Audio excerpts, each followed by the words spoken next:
xong lớp bê tông rồi tháo tất cả mấy con ốc ở đây ra nha, các bạn để ý nha. Đây rất nhiều ốc này. Đấy.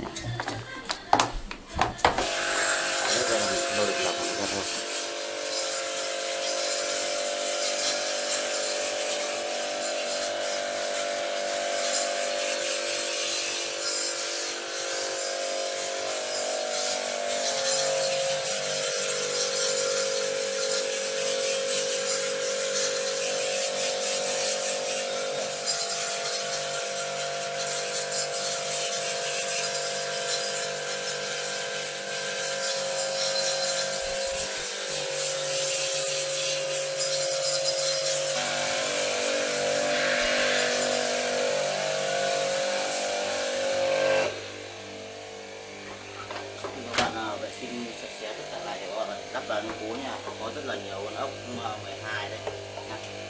Ốc đây nha.